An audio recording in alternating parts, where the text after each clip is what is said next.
In school, my favorite subjects were social studies, Hindi, and English. I especially had trouble with maths and science. But thanks to my core interests, my overall results were good enough. That time I realized that I didn't have to be outstanding in everything I did. If my core areas are solid, I will do well. But why are we talking about all of this? Hello and welcome to the ET Money channel. Today we are going to talk about the core fund for your portfolio.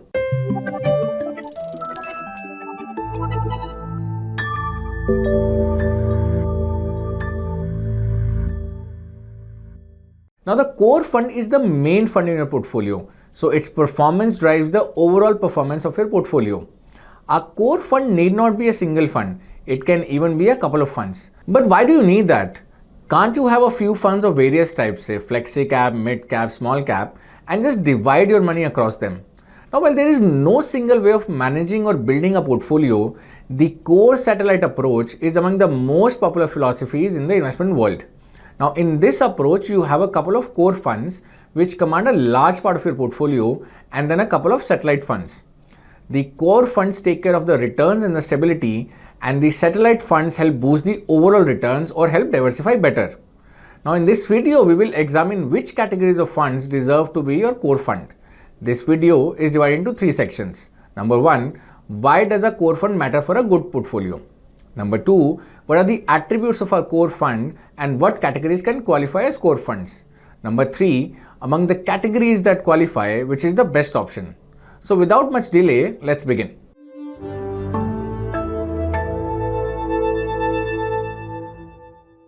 Having a core fund or funds has many advantages. First, a core fund takes care of both the stability and returns of your overall portfolio.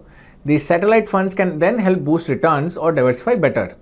Second, it keeps you focused. You know exactly where to invest across market phases. If you don't have a core fund, it's easier to get lost. For instance, from time to time, many fads become popular and investors may want to chase them. It could be an investment theme such as infra, housing or healthcare, or it could be small and mid-cap segment that has suddenly started to race. If you have a core fund, you know exactly where to invest and it can prevent you from getting lost. You know the fund that lies at the center of your portfolio and you know that you need to primarily invest in it no matter what's hot in the market. So you're not tempted to flip funds depending on the market conditions. Third, it helps keep things simple. If you can't spend much time tracking and tracing your portfolio, investing just in core funds can help you achieve your goals. In this case, you can do without the satellite funds. Fourth, if you are an adventurous investor, it provides you the flexibility to experiment with your satellite portfolio. With the core of your portfolio being taken care of, even if some of your satellite funds don't deliver as expected, you would still be largely fine. So overall, having core funds in your portfolio can ease portfolio management and help you achieve your goals more efficiently. But which funds qualify as core funds? Let's see. But before we begin, a quick thing. Just like getting your funds right is important, so is having the right term and health insurance. These make sure your dreams and wealth are protected from life's uncertainties. And that's why on ET Money, we have hand-picked term and health plans from top insurance companies. You can easily compare and buy them on the app. And if you need any help, our insurance experts are just one call away. Now let's continue.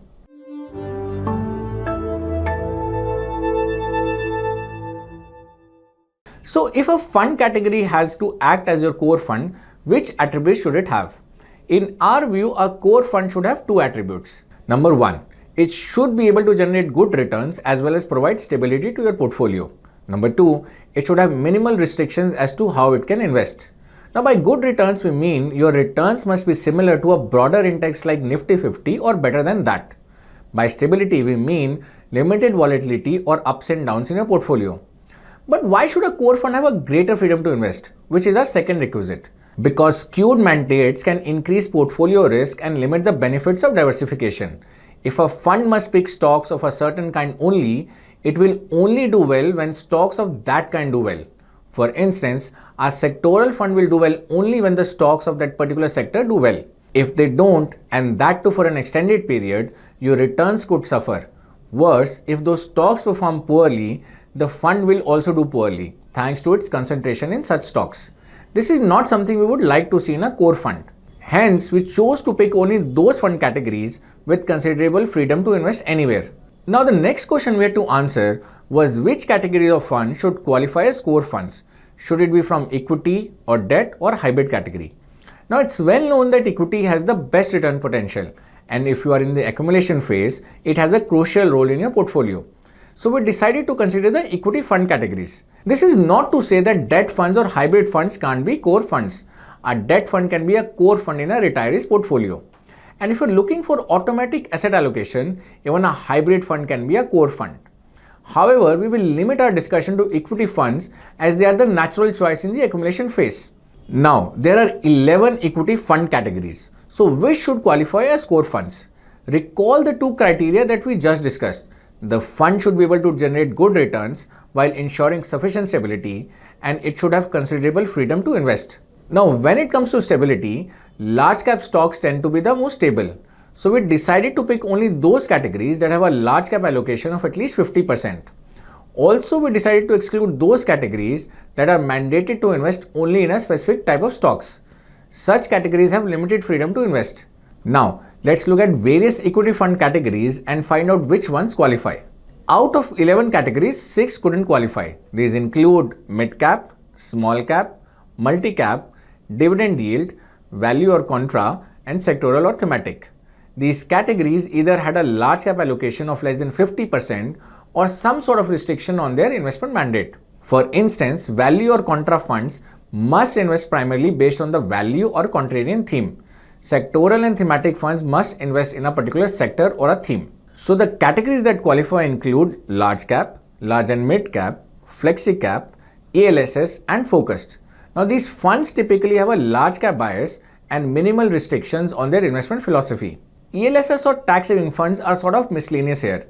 These funds have a lock-in period of 3 years and are widely seen only as a tax saving solution. That said, for those whose major investments are tax saving investments only, ELSS can be an excellent option to build wealth, save tax, and act as the core fund of their portfolio. And that's why we've included them in our study. Now let's compare these 5 categories across various risk and return metrics and try to see which is the best.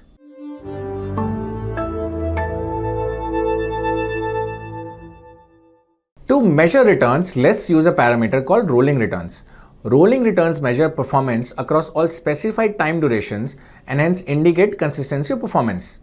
Now, since SEBI's reclassification exercise happened only in 2017, after which many funds changed their mandates and the funds within a category became comparable, let's take 3-year rolling returns between January 2018 and July 2023. This means all 3-year periods between these dates. Here is how the 5 categories compare in terms of 3-year average rolling returns. We have also included the Nifty 50 index for comparison purposes. Now, focus funds are at the top, followed by large and mid cap funds, flexi cap funds, and ELSS. Large cap funds are the worst performers. They have done even worse than the Nifty 50 index. Okay, because we are talking about returns, it would be worthwhile to see which category has delivered the highest 3-year rolling returns. Here, large and mid cap funds appear at the top. ELSS funds secure the second spot. Focus funds, which had appeared at the top earlier, are in the second last spot. The Nifty 50 TRI is ahead of 3 categories. So this was the return picture of the 5 core fund categories. Now what about the volatility of these returns? To measure that, we use a parameter called as standard deviation. The higher the standard deviation, the higher the volatility.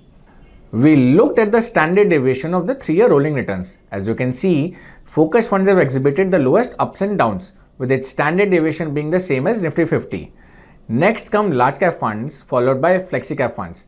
Large and mid cap funds and ELS funds have proved to be most volatile. Now another parameter that we can use to check downside protection is the minimum 3-year rolling returns. Focus funds have done a decent job here too. Large and mid cap funds and flexi cap funds come next.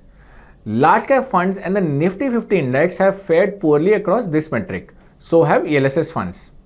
Now what does this data tell us? Well, if we see both the average returns and the volatility, focus funds clearly stand out. These funds have delivered higher returns at lower volatility.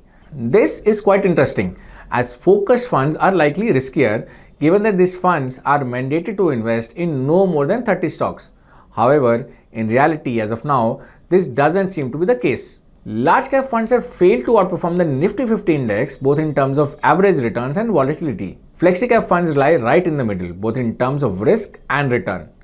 And given their high mid cap exposure, large and mid cap funds exhibit a higher risk return profile. ELSS funds have exhibited higher ups and downs for comparatively lower average returns. So which category should you pick? Let's find out.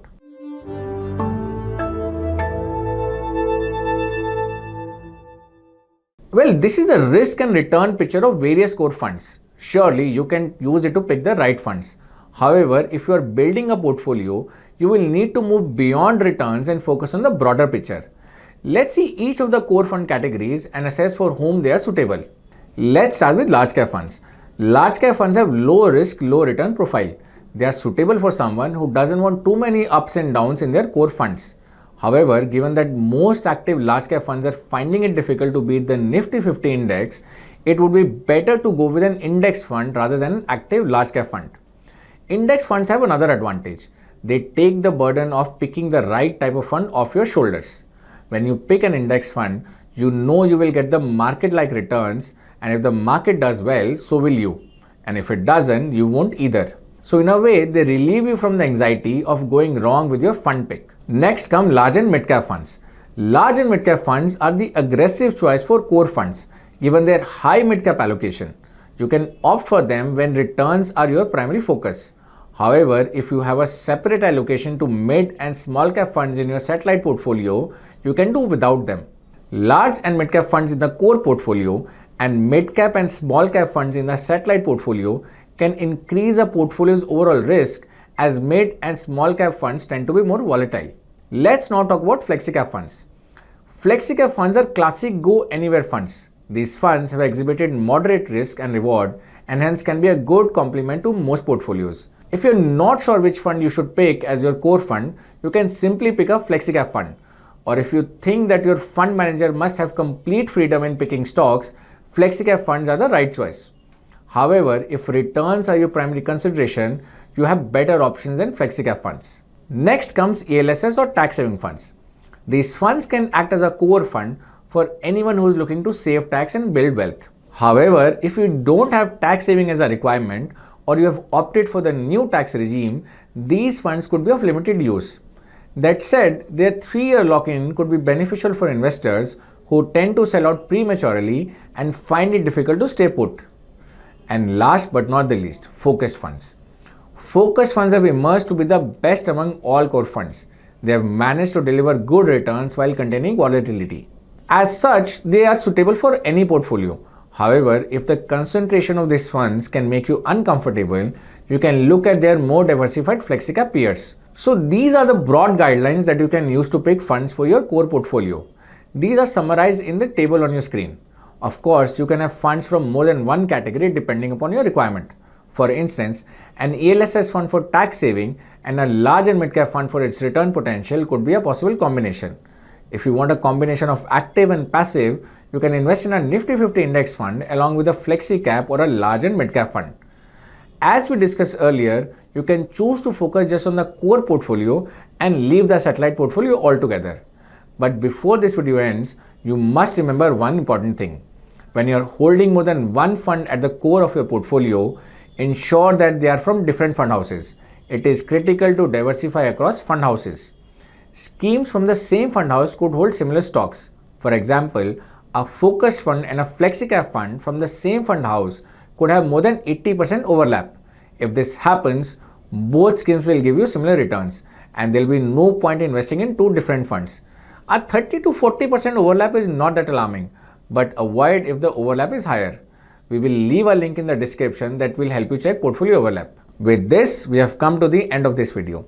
We hope you found it useful, and if you did, please share it with your friends and family. And don't forget to subscribe to our channel and press the bell icon. And I'll see you with a new video soon. Till then, take care. Mutual fund investments are subject to market risks. Read all scheme-related documents carefully.